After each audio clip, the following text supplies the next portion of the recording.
Ya, harus digambar ya. Jadi tugasnya halaman 65 ya. Dikumpul paling lama besok tanggal 29 jam 18 atau jam 6 sore ya. Kirim ke WA Ustadz 0896 3664 8691 ya. Nah, jadi apa namanya, yang nggak hadir juga dikerjakan ya. Paling lama besok ya. Ini digambar. Coba nanti cari di internet atau di buku ya kan, atau di buku, mana tahu ada kan begitu di internet biasanya, di Google biasanya ada gambar bunga ini kan, ya kan? Hah? harus digambar kemudian buat bagian-bagian sesuai dengan yang ada di buku ya. Jadi halaman 65 ya, itu dikerjakan, kumpulkan tugasnya paling lama besok ya, tanggal 9 jam 6 sore ke WA Ustadz ini ya. Oke. Jadi bagi yang belum ya, kalau yang udah, siapa yang udah kemarin? Ada juga kemarin yang udah ya. Jadi ya, masih usah tunggu ya, waktunya terakhir besok ya. Oke. Nah, kita hari ini masuk ke halaman 72. Penyebaran biji ya. Penyebaran biji ya.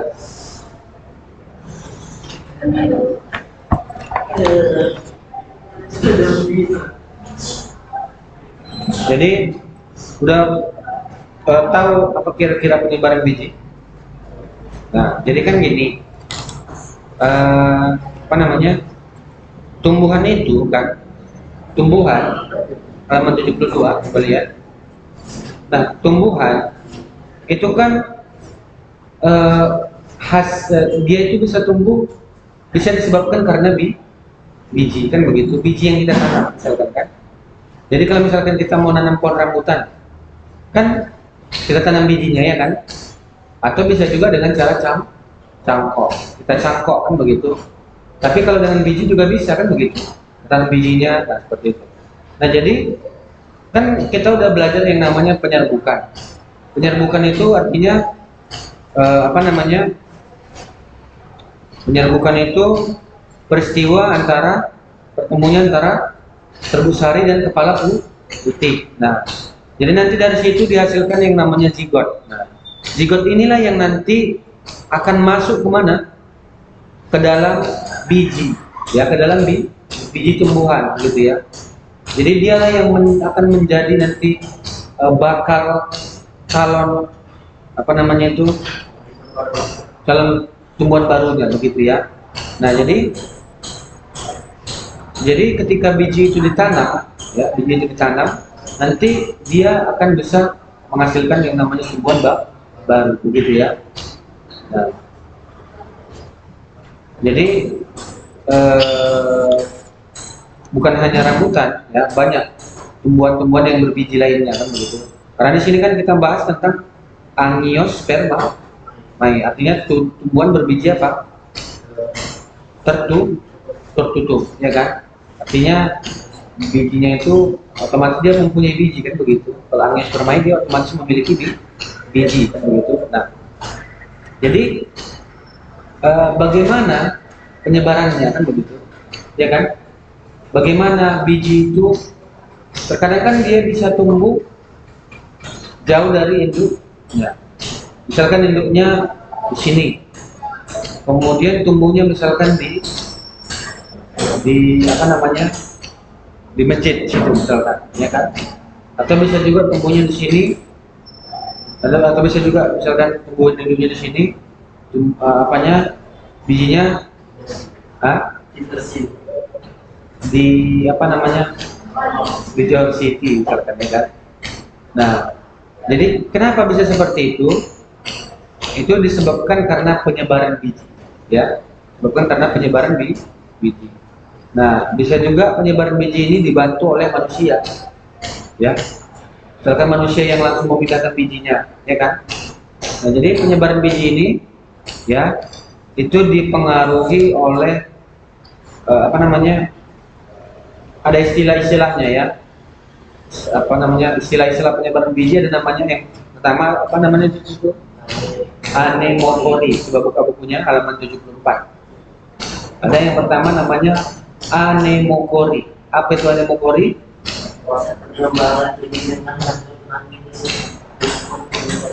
Ya, proses penyebaran biji dengan bantuan angin, ya. Artinya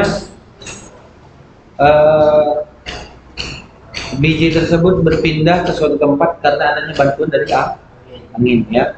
Nah, ini pada bunga dandelion, gitu ya. Nah, jadi biasanya tumbuhan yang menyebar biji dengan cara ini adalah yang bijinya kecil, ringan dan bersayap, begitu ya. Nah, contohnya adalah bunga biji dandelion. Bijinya ringan, ya kan, kecil, tidak terlalu dipengaruhi oleh gaya gravitasi bumi. Karena kan gaya gravitasi bumi kan menarik ke bawah, kan begitu. Jadi dia ringan, ya kan. Keberadaan sayap pada biji membantu biji mudah terbawa angin. Arah gerak biji mengikuti arah gerak angin, ya. Jadi itulah anemokori. Kemudian ada namanya hidrokori, air, ya. Contohnya adalah kelapa. Pernah lihat kelapa? Ya, kelapa itu kalau misalkan jatuh, kan buahnya itu kan bisa terbawa oleh air, kan begitu. Misalkan kelapanya misalkan dekat sungai, misalkan, kan, jatuh buahnya. Nah, buahnya itu akan dibawa oleh air, sehingga nanti di air tersebut, ya kan, apa namanya, tumbuh apa? Tunasnya, kan begitu. Tumbuh tunas kelapa, kan begitu. Atau nanti bisa juga kelapanya terdampar di suatu tempat, ya kan? Terdampar di suatu tempat, ya kan? Nah, kemudian dia tumbuh apanya? Tunasnya, begitu ya. Misalkan dia terdampar di tanah, misalkan, kan? Dia juga bisa tumbuh tunasnya, begitu ya. Jadi letaknya berjauhan dari, nah, tunasnya itulah yang nanti akan menjadi apa? Tumbuhan baru, gitu ya. Nah, kemudian ada namanya zookori. Nah, zookori itu apa pengertiannya? Dengan bantuan hewan, ya. Nah, zookori ini juga ada 4 macam, ya, hewan, berdasarkan jenis hewannya, begitu ya. Yang pertama namanya entomokori, yaitu dengan bantuan serangga. Contohnya adalah wijen dan tembakau, begitu ya. Kemudian ada namanya Chiropterokori. Nah, ini dengan bantuan apa? Pelawat, ya. Contohnya adalah jambu biji dan pepaya. Kemudian ornitokori dengan bantuan burung, ya. Nah, ini kalau burung biasanya tumbuhan yang buahnya dimakan oleh burung. Contohnya apa biasanya? Ya, beringin dan benalu, ya. Jadi buahnya itu dimakan oleh burung, katanya di sini, kan, dan juga bijinya termakan oleh si burung. Nah, gitu ya. Bijinya termakan oleh burung. Jadi nanti bijinya tersebut bagaimana berpindahnya? Melalui proses pembuangan kotoran burung. Jadi ketika burung itu buang kotoran, kan terikut tuh bijinya kan nggak dicerna oleh perutnya, ya kan, nggak dicerna oleh sistem pencernanya. Jadi bijinya itu terbuang kemana? Melalui kotoran burung. Ya, kopi luwak itu nggak dicerna, ya kan? Jadi, nah, jadi apa namanya?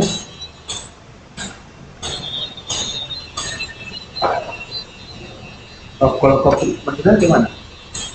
Tadi yang tadi. Kopi maksudnya?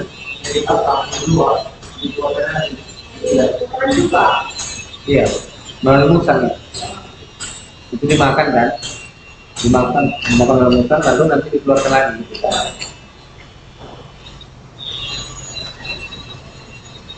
Oke, nah itu ya, itu dengan bantuan burung, gitu ya. Jadi kotoran bijinya itu dia keluar dari sama kotoran burung. Kemudian yang terakhir, yang apa namanya ada namanya mamokori. Itu dengan bantuan apa? Antara mamalia, ya. Jadi mamalia itu contohnya adalah hewan lunak yang membantu dalam proses penyebaran biji kopi ya. Mamalia itu apa pengertiannya? Hewan menyusu, gitu ya.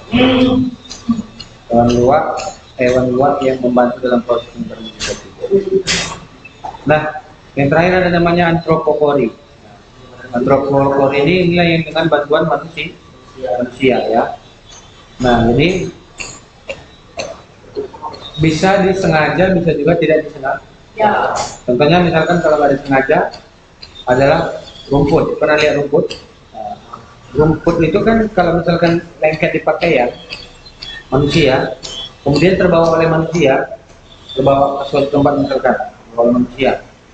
Nah, otomatis rumput tersebut kan bisa tumbuh ke tempat yang lain kan begitu. Karena sifat rumput ini kan dia apa namanya? Rumput, pernah lihat rumput kan? Kita kan nanamnya itu kan satu ini pada pagi kan. Nanti dia akan tumbuh sendiri, berjalan sendiri dia rumput ya kan. Nah, jadi bisa juga dengan cara sengaja, misalkan menanam padi atau menanam jagung, itu kan tidak sengaja. Nah, berarti di situ perpindahan bijinya adalah sengaja, gitu ya, paham ya? Nah, jadi kenapa disebut biji? Kenapa disebut biji rumput? Gitu? Karena itulah yang nanti bakal menjadi calon tumbuhan baru, paham ya? Jadi di dalam biji itulah yang namanya ada zigotnya, begitu. Ada bakal tumbuhan baru, gitu, paham ya? Sama seperti manusia. Kalau manusia kan zigotnya berada di dalam ya kan, berada di perut, kan begitu. Nah, jadi kalau misalkan pada tumbuhan itu dia berada di mana? Di biji, begitu ya, paham ya? Makanya seperti itu ya. Oke ya, paham ya? Oke, nah dikit lagi ya, karena waktunya udah mau habis. Coba lihat halaman 76 perkecambahan. Nah, jadi pernah lihat yang namanya apa namanya perkecambahan.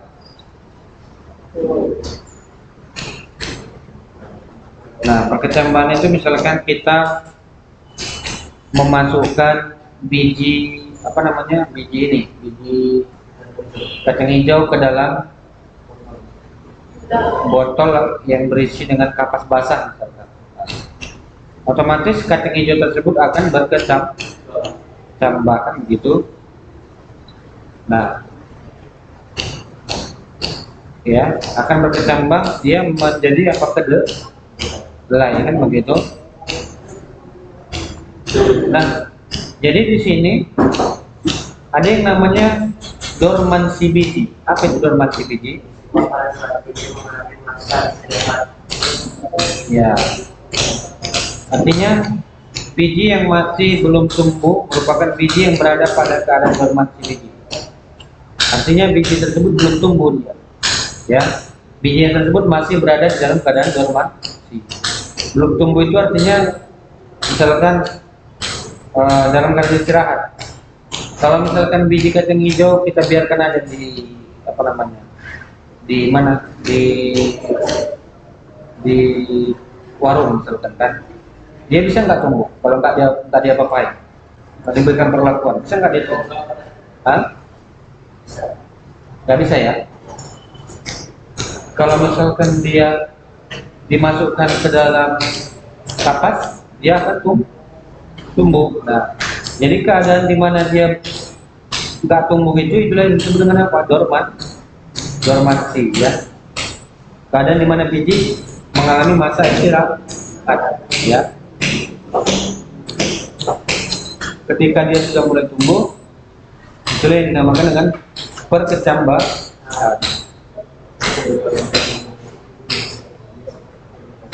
Oke ya, gitu ya.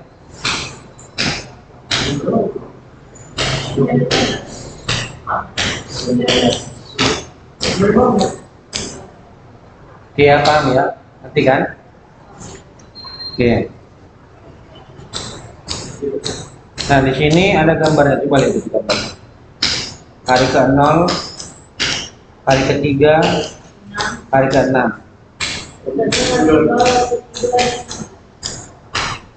Tidak ada ini ya, tidak ada perubahan ya kan. Coba yang nomor 2, biji yang direndam air.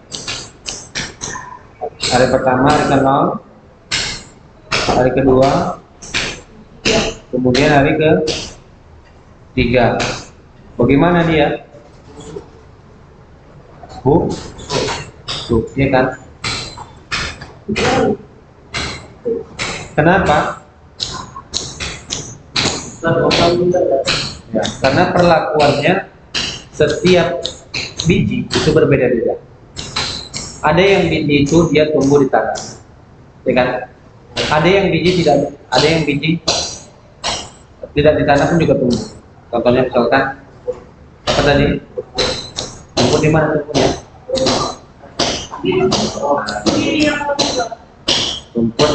Tumbuh juga di tanah ya kan?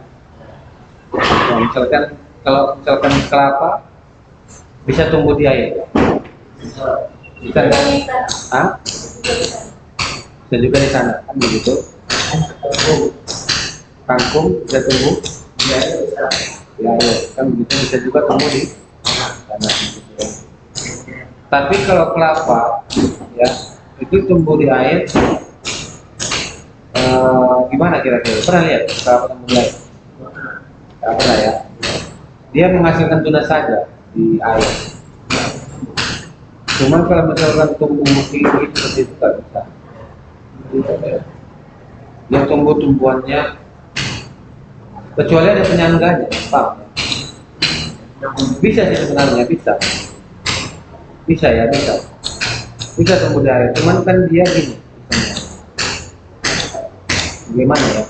Ada misalkan air, tanah begitu, bawahnya tanah. Iya. Tapi kalau misalkan di laut nggak bisa lah.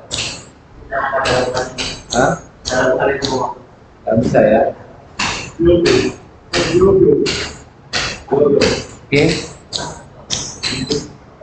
Nah, jadi perkembangan hidup tumbuhan angiospermae ya, lagi ya.